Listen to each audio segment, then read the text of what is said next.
Hello ladies and gentlemen, it's Mike here at Game from Scratch, and today we are checking out Unreal Engine 4.24 Preview 1. Now these are actually the very relevant releases, because this is when you're going to know what is coming, what the major new features are going to be in the next major release of Unreal Engine. So we're going to have several more previews before the final release, and you should not be using any of these in production, but they will give you an idea of what is coming in the future. Of course, if you want to grab it, head into the Epic Games Launcher, click Engine Versions, hit the plus, and then drop down and pick it. Now, since I already have it installed, you will see I don't have that option, so I'm going to get rid of that. But you can see here, Preview 1. So once again, do not use this in production. And when we launch it, we immediately see one of the new changes, and I don't like this change, to be honest. You'll notice here, I'm in the new project wizard that pops up when you first launch it, and you got ability to load projects, and then you got ability to create projects, and you're like, where the hell is the create project screen? I should be able to pick, mobile or advanced or whatever, and I can't. But what they've done is they've broken it down into different classes, like different categories. And again, I just found this unintuitive. It's basically just one more screen in there for game makers.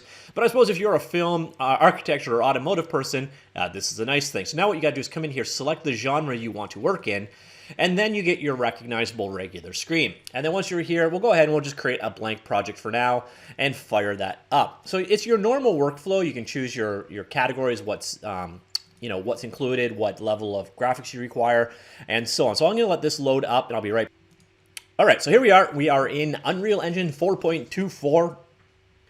And I'm just going to showcase one new feature that I think is absolutely bonkers. I'll show you how to enable it, and then we'll get into the release notes of what's actually in this release. But first, to do what we want to do, you have to come into Edit and Plugins. And you will notice there is now a new set of tools. Just search for the words Modeling. You've got the Mesh Modeling tool set and Mesh Tools Editor mode. I really can't believe this feature was added. But yeah, we're going to enable both of those. And then once you've enabled them, you actually have to restart like so. But you know what? It's pretty quick for the most part, so I'll just let it run. This should only take a half second. So what these enable you to do is actually do modeling and sculpting directly in Unreal Engine. This is absolutely insane functionality. I don't really understand why you would use it most of the time, but it is definitely a cool feature. And let me just zoom that down a bit. So in order to find out where the heck this new functionality is, it's actually here, not immediately obvious. So modeling tool or editing mode. And then what we can do up here now is you've got the ability to create polygons or primitives, so we can just start drawing polygon by polygon. I'm going to do it with a primitive, a lot easier. And let's create a sphere. And you got your normal creation properties right here, so you can pick how big you want it to be. So let's make this 500. You can also pick the fidelity, so the number of slices that you've got. So let's make this 32 slices like so. And then let's just drop one in the world. So there we go. We just created a giant sphere. Now we're in placement mode, so we can keep creating polygon objects directly in our scene like so. Or once we are done, we can go ahead and click complete. So there we have our polygon mesh. And now you've actually got full polygon editing tools. So you can come in here, you can grab vertices or faces or edges and drag them around and move them. So you have a full polygonal modeler built into Unreal Engine 4 for some reason. And then you see over here, you got your tools over here, so you can switch between translate and rotate mode. It's not the most full-featured tool yet, but now we'll go ahead and we'll accept that. And you'll notice you actually have Sculpt and the Dynasculpt, so liquid sculpt tool or normal sculpt tool. And again, you've got all your traditional sculpting tools, so moving, sculpting, pinching, smoothing, and so on. So we'll go to sculpt mode. You can change out the brush size and depth. So let's jack the depth up a little bit. And there you can see it previewed as like a sphere here. And now we can go ahead and you can sort of see the results in the background as we're modeling. Yeah, so you now have a sculpting tool built directly into Unreal Engine 4. And then we've got things, so if we want instead to go smooth, we can go smoothing modes. If we wanted to flatten, we can flatten. And you name it. And that is essentially it. And then kaboom! And that's a good place to end things, because that is why you do not use a preview release in production. So it is definitely crashy at times, yet it presents us the perfect opportunity to segue over to the actual release notes. Now I'm going to mostly just skim these. I will link them down below in the article, but this is basically a list of the major features that are in 4.24 preview. Now again, this is the stuff that will hopefully be in 4.24 versions coming down the road.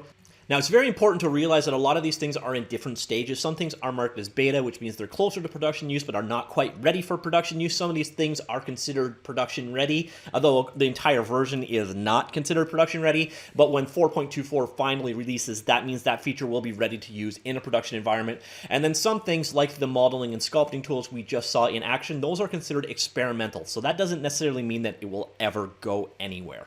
All right, so here we are in the release notes. Once again, I will link these down below. There's also things for unresolved issues and issues that were fixed. I'm not going to go into any of those. We're just going to do a quick scan of the top level new features and functions here. So we've got animation improvements of inertial blending and animation blueprint linking, audio updates. They've actually moved to their own audio mixer over the last couple of years, their own internal audio engine. It is now going to be the default going forward from 4.24 on. Audio synthesis is being added, as well as stream caching. We've got editor updates, including variant manager improvements. We've got Datasmith for alias wire support improvements, sun and sky actor. This is kind of cool. This is kind of wrapping up directional light, skylights, and atmospheric sky all into a single actor. It can be dropped on the screen for ease of use. Extended editor UI layout, so you can actually save out your UI layout and import it back in. So if you've got specific workflows you want to work with, you can actually create a layout of your editor, and you can export it out, share it with others, and so on.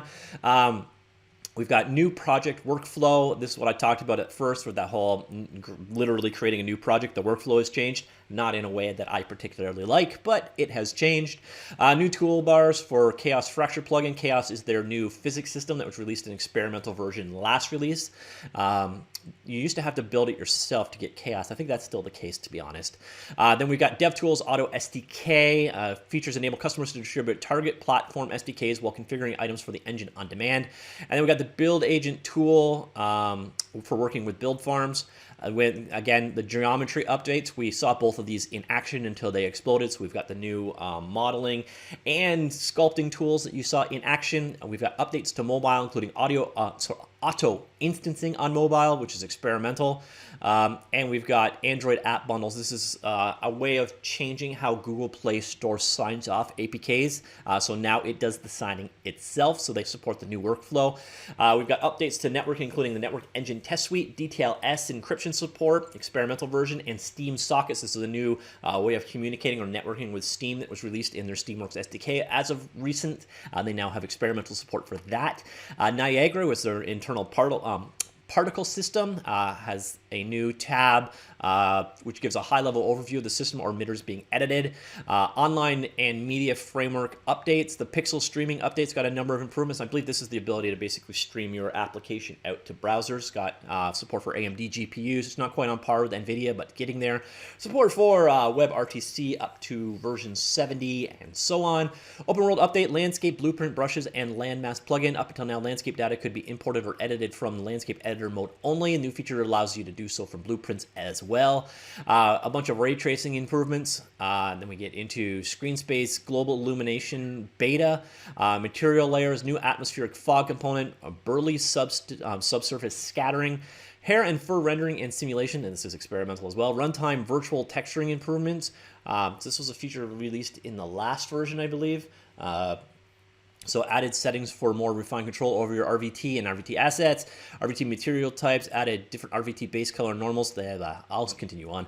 Virtual production updates, Pro Media export, 3D text. That's actually kind of interesting if you're working in something like broadcasting. We're actually seeing that more and more with Unreal Engine, especially the weather network, like scaring the crap out of us using, tornado footage where your reporter is walking around in Unreal Engine footage. So now they've got the ability to easily add text as well. And then from the XR front, OpenXR, a new UE4 plugin, utilize the OpenXR standard, support a wide range of VR and AR devices through a single plugin. That's actually kind of nice. It makes it easier to support all kinds of devices all at once. And new Magic Leap support. And that's about it. So that is the new release. Again, by far and away, the craziest thing in there is those modeling tools that were put in there. But there's definitely some nice stuff in here. A lot of incremental improvements going on.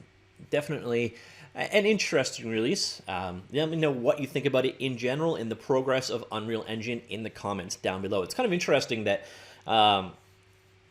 it seems like Unreal and Unity are both kind of developing at the same pace, but taking a much different approach to it. In Unreal, you have less of this dependency hell that you have in Unity, but they both do have their experimental play with this at your own, you know,